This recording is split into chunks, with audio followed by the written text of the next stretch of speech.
Assalamualaikum warahmatullahi wabarakatuh. Yang terhormat dosen penguji uji kinerja PPG dalam jabatan kategori 1 2022. Perkenalkan, saya Masra SPD, guru kimia SMA Negeri 1 Majene Provinsi Sulawesi Barat. Hari ini saya akan melakukan praktek pembelajaran untuk memenuhi uji kinerja PPG dalam jabatan kategori 1 2022 dengan materi laju reaksi, mengambil usul pokok bahasan faktor-faktor yang mempengaruhi laju reaksi pada kelas 11 SMA semester ganjil. Berikut video pembelajaran saya. Terima kasih. Assalamualaikum warahmatullahi wabarakatuh. Waalaikumsalam warahmatullahi wabarakatuh. Apa kabar hari ini? Alhamdulillah ya Bu. Ya, alhamdulillah. Bagaimana kondisinya, Nak? Sehat? Sehat. Ya, alhamdulillah. Baik, sebelum kita memulai pembelajaran hari ini, jadi ada baiknya kita berdoa dulu. Silakan dipimpin doanya, Nak. Ketua kelas mana? Sebelum kita memulai pembelajaran hari ini, alangkah baiknya kita membaca doa terlebih dahulu. Doa dimulai.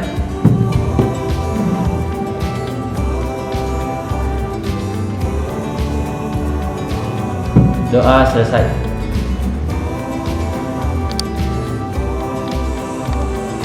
Ya. Jadi bagaimana hari ini? Apa ada yang sudah hadir? Ada. Oh ya, kalau begitu saya cek dulu ya. Andi Ilham, Hadir Bu. Safa, Hadir Bu. Siti Mawaddah, Hadir Bu. Faras, Hadir Bu. ya. Ya. Oke, jadi hari ini kita belajar materi baru tentang laju reaksi. Jadi sebelum masuk ke materi itu, kita membahas dulu materi sebelumnya karena ini berkaitan dengan materi kita hari ini, yaitu materi tentang termokimia. Masih ingat tidak materi termokimia yang pelajari tentang energi? Siapa yang masih ingat apa itu energi? Saya Bu. Ya, silakan. Energi adalah kemampuan suatu benda untuk melakukan suatu usaha. Ya, oke. Beri tepuk tangan untuk temannya. Ya, bahwa energi. Selanjutnya, apa kaitannya antara energi dengan laju reaksi? Ada yang tahu? Silakan. Seperti yang sempat saya pelajari tadi malam, Ya. kaitan antara energi dan laju reaksi yaitu partikel yang memiliki energi yang cukup yang dapat bertumbukan dengan partikel yang lain sehingga menghasilkan suatu reaksi, dan waktu yang dibutuhkan untuk menghasilkan suatu reaksi tergantung dari laju reaksinya Bu. Ya, terima kasih. Tepuk tangan untuk temannya. Ya, jadi kaitannya antara energi dengan laju reaksi yaitu yang disampaikan tadi temannya, bahwa nanti ada partikel-partikel yang memiliki energi yang cukup dan posisi yang tepat, itu maka partikel ini akan mengalami tumbukan. Nah, sehingga terjadi suatu reaksi. Jadi ketika menghasilkan suatu reaksi ini membutuhkan suatu waktu, ya. Waktu yang dibutuhkan di sini tergantung dari kelajuannya atau laju reaksi. Oke. Selanjutnya ini gambar apa ya? Paku. Ya, paku. Di sini ada paku di dalam rumah. Ini yang di atas ini atapnya ya. Iya. Gambar animasi. Kemudian yang kedua ini adalah gambar paku juga, tetapi di luar rumah. Jadi langsung kena matahari dan hujan. Kira-kira apa perbedaannya di antara kedua paku di atas? Di luar cepat Yang bergerak. satunya malah mengalami perkaratan Bu, yang satunya juga tidak Bu. Iya, oke. Jadi yang satu mengalami pergerakan lebih cepat ya. Ini yang ini di dalam rumah ini tidak. Ya, ini salah satu faktor yang mempengaruhi laju reaksi. Inilah manfaatnya. Manfaatnya sekarang kita mempelajari tentang faktor-faktor laju reaksi. Oke. Selanjutnya masuk ke tujuan pembelajaran. Setelah melakukan kegiatan pembelajaran hari ini, peserta didik dapat menjelaskan faktor-faktor yang dapat mempengaruhi laju reaksi. Ya, oke. Terima kasih. Tepuk tangan untuk temannya.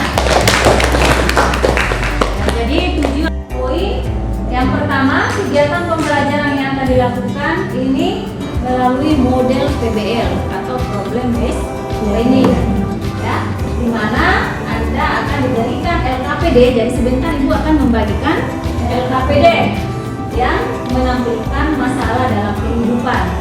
Nah, Anda juga dapat menuliskan rumusan masalahnya apa, kemudian berupa pertanyaan yang harus diselesaikan dan dipresentasikan. Jadi setelah Anda diskusi, Anda akan mempresentasikan hasil dari permasalahan yang Anda bahas.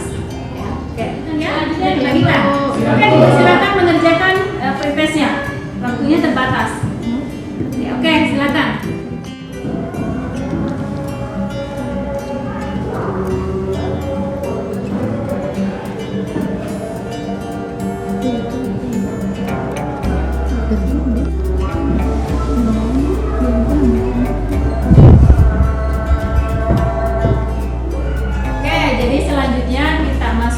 Kegiatan inti, coba perhatikan slide yang di atas. Ini apa yang terpikir di benak kalian tentang gambar di atas? Ini termasuk gambar apa ya? Buku. Ini adalah yang terlihat. Kalau ini adalah buku. Ada perbedaan tidak? Ada. Kira-kira mana yang lebih cepat terbakar? Yang kertas. Alasannya?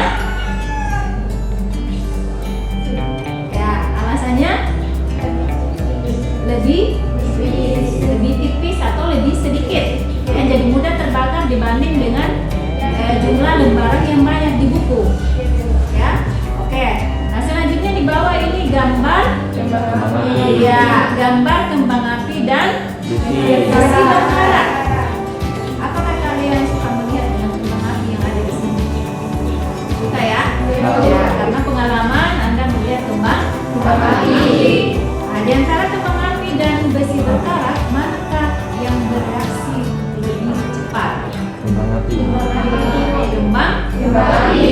Nah, ini antara yang cepat dengan yang lambat ini kita akan mempelajarinya melalui faktor-faktor yang mempengaruhi laju reaksi. Kita akan teliti sebentar faktor apa saja yang akan mempengaruhi laju reaksi. Oke. Selanjutnya Ibu akan membagi kelompok, ya. Masing-masing kelompok akan membahas faktor yang mempengaruhi laju reaksi. Diperhatikan untuk kelompok 1 sudah Ibu bagi. Untuk kelompok 1 itu membahas tentang luas permukaan. Kelompok 2 membahas tentang suhu. Kelompok 3 membahas tentang konsentrasi dan kelompok 4 membahas tentang katalis. Ya, masing-masing ini sudah terbagi sesuai dengan jumlah yang hadir hari ini.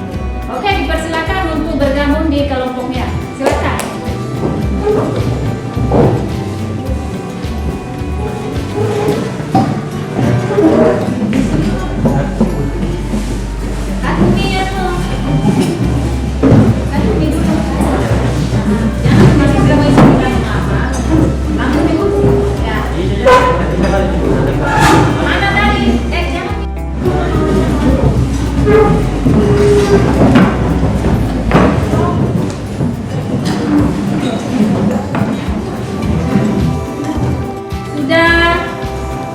Semua bahan dan alatnya yang dibawa dari rumah?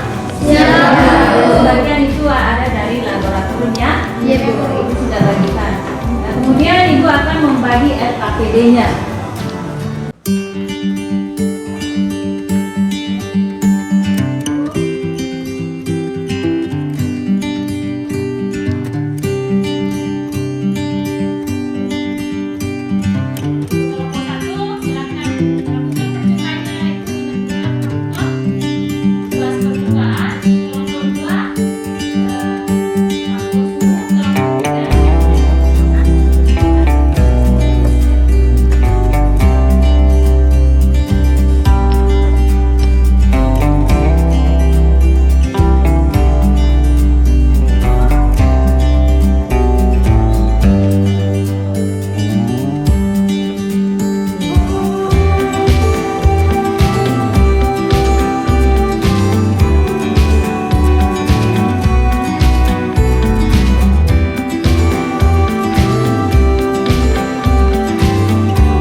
menginformasikan hasil dari permasalahan yang telah dibahas. Oke, silakan kelompok 1.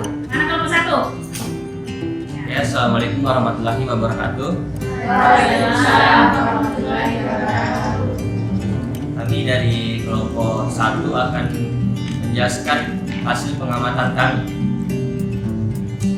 Faktor yang mempengaruhi laju reaksi ialah bahwa semakin luas permukaan zat, maka semakin cepat reaksinya. Itulah tadi hasil pengamatan kami. Jika ada yang ingin bertanya, kami persilakan. Ditanyakan, dipersilakan kelompok lain menanyakannya. Ada yang mau ditanyakan? Ada Bu. Ya Bu, ya silakan. Kelompok 4. Baik, saya ingin bertanya kepada kelompok 1.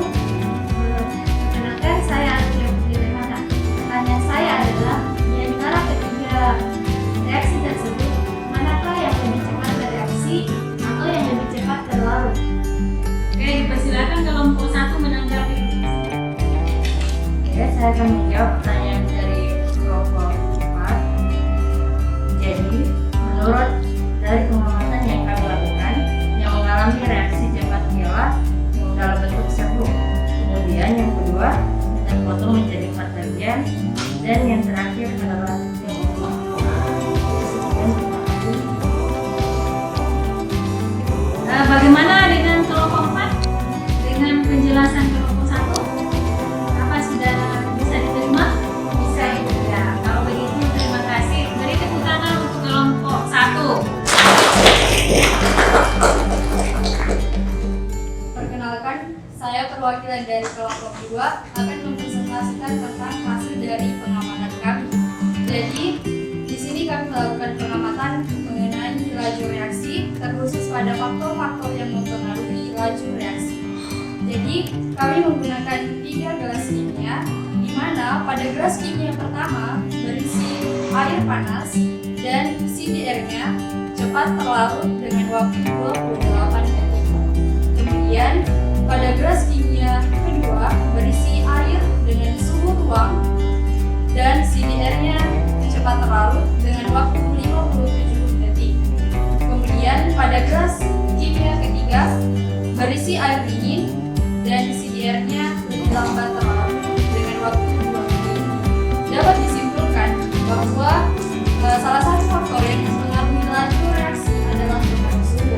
Dan setelah melakukan percobaan, kami dapat menunjukkan bahwa semakin tinggi suhu suatu pelarut, maka laju reaksinya akan semakin cepat. Baik, sekian presentasi dari kami. Apakah ada kelompok lain yang ingin menanggapi?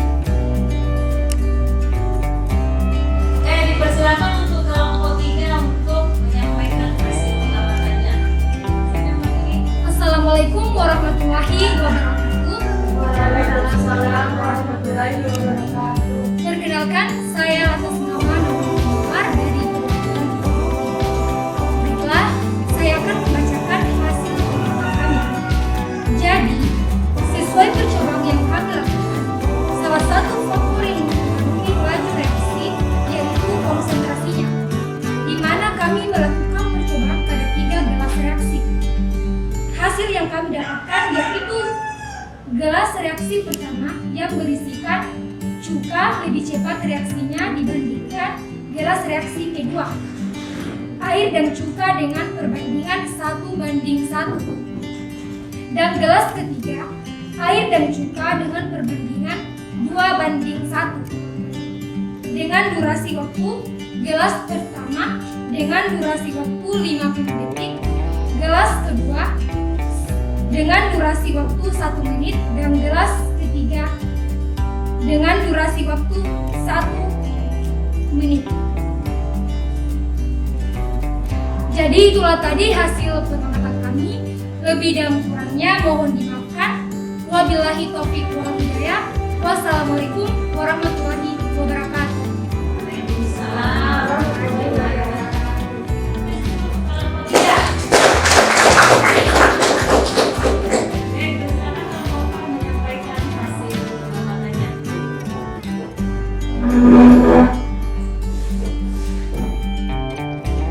Baik, terima kasih atas kesempatan yang diberikan. Saya Alfia Putri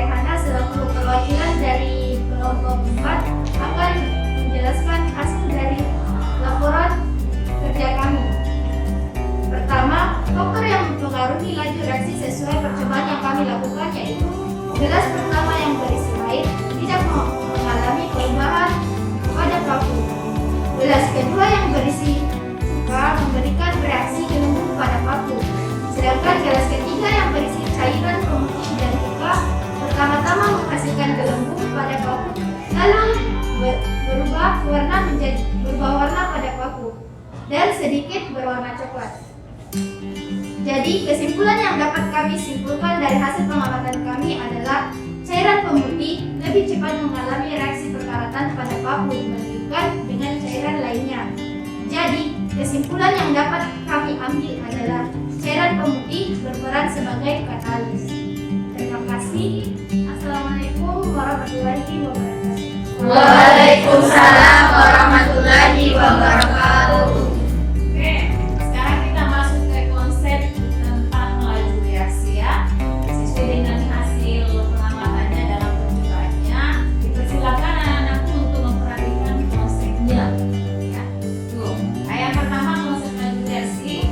Laju reaksi itu dapat dinyatakan sebagai berkurangnya jumlah bereaksi dalam setiap satuan waktu atau bertambahnya jumlah hasil reaksi dalam satuan waktu. Nah, istilah lainnya juga biasa diartikan bahwa laju reaksi itu adalah perubahan konsentrasi dari reaktan ataupun produk per satuan waktu. Lanjut, selanjutnya konsep laju reaksi ini berkaitan dengan teori pembukaan. Jadi berkaitan juga dengan faktor yang Anda miliki tadi di dalam percobaan.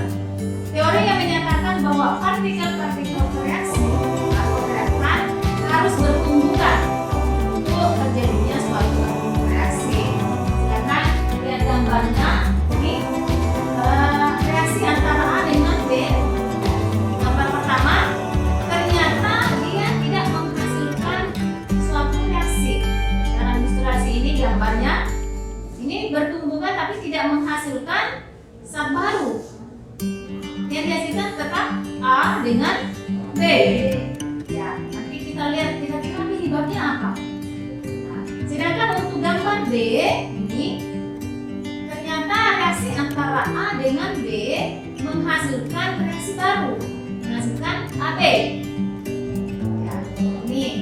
Nah, penyebabnya gambar A ini mengalami reaksi tidak mengalami reaksi baru karena partikel pada ini reaksi A ini tidak memiliki energi yang cukup.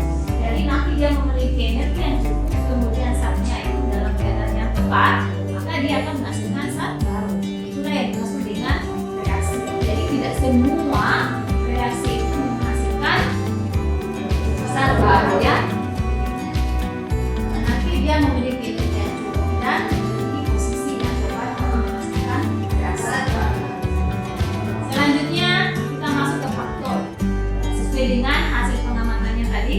Yang pertama, pengaruh luas permukaan. Ya, seperti yang dijelaskan tadi kelompok 1 bahwa ternyata luas permukaan berpengaruh ke laju reaksi. Di mana semakin luas permukaannya suatu partikel, maka laju reaksinya juga akan semakin cepat. Kenapa? Karena partikel yang memiliki luas permukaan yang luas itu lebih mudah atau lebih leluasa dalam bereaksi atau bertumbukan antara satu dengan yang lain, sehingga menghasilkan reaksi yang lebih cepat. Beda kalau misalnya luas permukaannya lebih sedikit. Seperti tadi disampaikan, ada yang dalam bentuk tablet, kemudian dalam bentuk butiran tadi di bagian 4, kemudian dalam bentuk serbuk. Ya, seperti itu. Selanjutnya, pengaruh konsentrasi. Pengaruh konsentrasi ini tadi disampaikan juga kelompok 3. Ya, kelompok 3 bahwa konsentrasi itu mempengaruhi kelajuan. Nah, di mana dalam konsentrasi berarti jumlah partikel yang ada di dalam zat itu lebih banyak. Ya, ini gambarnya ada partikel ini antara A dengan B. A ini jumlah partikelnya lebih sedikit, berarti konsentrasinya lebih rendah. Kemudian kalau yang ini bagian B, partikelnya lebih banyak di dalam, berarti konsentrasinya lebih tinggi. Sehingga kalau lebih banyak partikel yang ada di dalam,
katalis adalah Zat yang dapat mempercepat laju Iya. reaksi.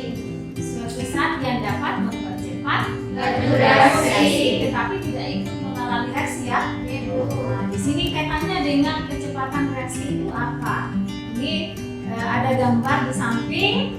Nah, bisa dilihat ya, kalau yang memiliki energi minimum di situ itu reaksi adalah energi minimum yang dimiliki oleh Pak Riker ya. Itu ternyata menghasilkan reaksi yang lebih cepat. Jadi yang rendah ini bukan berarti yang dia tinggi itu lebih cepat bukan. Nah, kenapa? Karena fungsinya katalis itu adalah pendorong. Sama dengan yang diperhatikan tadi kelompok 4, ternyata paku yang memiliki cairan pemutih itu ternyata lebih cepat bereaksi menghasilkan gelembungan dan warna apa tadi? Warna kecepatan dibanding dengan gelas kedua dengan gelas ketiga. Karena pemilihan ini berfungsi sebagai katalis atau mempercepat terjadinya Laju reaksi. Oke. Jadi seperti itu konsep materi yang kita bahas hari ini. Apakah ada yang kurang jelas? Ya, sudah jelas ya. Kalau begitu, kalau tidak ada, kita masuk ke kegiatan penutup. Yang pertama adalah kesimpulan. Siapa yang bisa menyampaikan kesimpulan kegiatan pembelajaran kita hari ini? Kesimpulannya yaitu laju reaksi adalah perubahan konsentrasi dari reaktan atau produk persatuan waktu. Dan teori tumbukan merupakan teori yang menyatakan bahwa partikel-partikel bereaksi atau reaktan harus bertumbukan untuk terjadinya suatu reaksi. Jadi faktor-faktor yang dapat mempengaruhi laju reaksi terdiri atas 4, yaitu konsentrasi, luas permukaan, suhu, dan katalis. Terima kasih. Selanjutnya kita masuk ke refleksi. Jadi diminta kalian untuk merefleksi diri bagaimana pembelajaran kita hari ini. Siapa di antara kalian yang bisa menyampaikan hasil refleksi pembelajaran hari ini? Silakan Messi menyampaikan refleksinya. Baik, assalamualaikum warahmatullahi wabarakatuh. Waalaikumsalam warahmatullahi Setelah pembelajaran hari ini, saya merasa sangat senang karena dapat mengetahui beberapa faktor-faktor laju reaksi yang berkaitan dengan kehidupan sehari-hari. Dan ini juga merupakan pembelajaran baru bagi saya. Sekian, wassalamualaikum warahmatullahi wabarakatuh. Waalaikumsalam warahmatullahi wabarakatuh. Hasil refleksi yang disampaikan oleh perwakilan dari remaja Mercy. Semoga apa yang kita pelajari hari ini bisa Anda terima dengan baik dan dimanfaatkan di kehidupan kita sehari-hari. Oke. Selanjutnya untuk sebelum kita akhiri pembelajaran, Ibu akan menyampaikan evaluasi atau post-test hari ini. Jadi tadi di awal kita laksanakan pre-test, maka sekarang kita lakukan post-test. Dipersilakan dilihat di linknya mengenai post-test yang Ibu kirim melalui Quizzes, ya. Silakan, ada linknya di atas atau di WA. Silakan, Nak.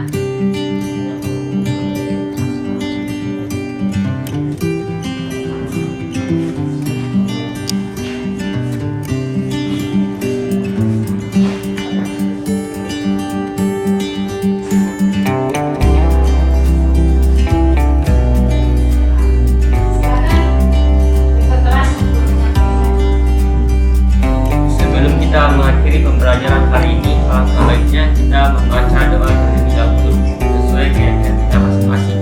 Doa dimulai.